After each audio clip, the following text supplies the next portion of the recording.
ভাবুন তো, বিশ্বের সবচেয়ে শক্তিশালী ফুটবল সংস্থার প্রেসিডেন্ট হঠাৎ পদত্যাগ করলেন দুর্নীতির কেলেঙ্কারির কারণে। আর সেই বিশৃঙ্খলার মধ্যেই এক তুলনামূলক কম পরিচিত কর্মকর্তা হয়ে উঠলেন ফুটবল বিশ্বের সবচেয়ে ক্ষমতাধর ব্যক্তি। কিন্তু প্রশ্ন হল, জিয়ান্নি ইনফান্তিনো কিভাবে ফিফার প্রেসিডেন্ট হলেন? চলুন পুরো গল্পটা জানা যাক। 2015 সালে ফিফার ইতিহাসের অন্যতম বড় দুর্নীতি কেলেঙ্কারি প্রকাশ্যে আসে।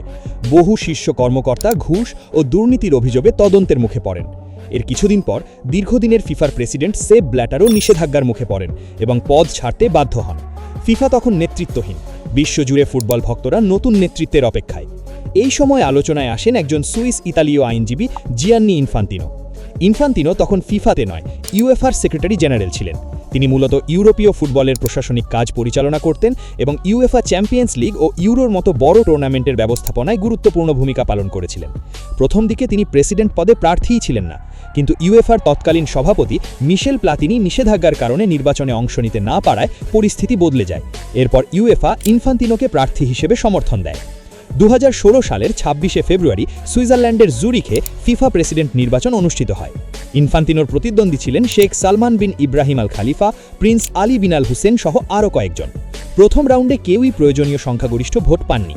দ্বিতীয় রাউন্ডে ইনফান্তিনো 260টির মধ্যে 115টি ভোট পেয়ে বিজয়ী হন এবং ফিফার নবম প্রেসিডেন্ট নির্বাচিত হন। তার বিজয়ের অন্যতম কারণ ছিল উন্নয়নশীল দেশগুলোর জন্য বেশি আর্থিক সহায়তার প্রতিশ্রুতি এবং ফিফাতে সংস্কারের অঙ্গীকার। দায়িত্ব নেওয়ার পর ইনফান্তিনো বেশ কয়েকটি বড় পরিবর্তন আনেন, যেমন ফিফা নেশনস লিগের মতো নতুন প্রতিযোগিতার পরিকল্পনা এবং বিভিন্ন দেশের ফুটবল উন্নয়নে বেশি অর্থ বরাদ্দের উদ্যোগও নেন। তবে তার নেতৃত্ব বিতর্কমুক্ত ছিল না।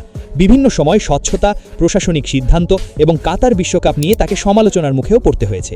একটি দুর্নীতিগ্রস্ত ও সংকটময় সময়ে ইউএফার একজন প্রশাসক থেকে ফিফার প্রেসিডেন্ট জিয়ান্নি ইনফান্তিনোর এই যাত্রা ছিল নাটকীয় এবং ইতিহাসের অন্যতম গুরুত্বপূর্ণ ক্ষমতার পরিবর্তন। আপনার মতে ইনফান্তিনোর নেতৃত্বে ফিফা আগের চেয়ে ভালো হয়েছে নাকি নতুন বিতর্কই বেশি তৈরি হয়েছে? কমেন্টে আপনার মতামত জানান। আর এমন আরও ফুটবল ইতিহাস জানতে ভিডিওটি লাইক করে চ্যানেলটি সাবস্ক্রাইব করতে ভুলবেন না।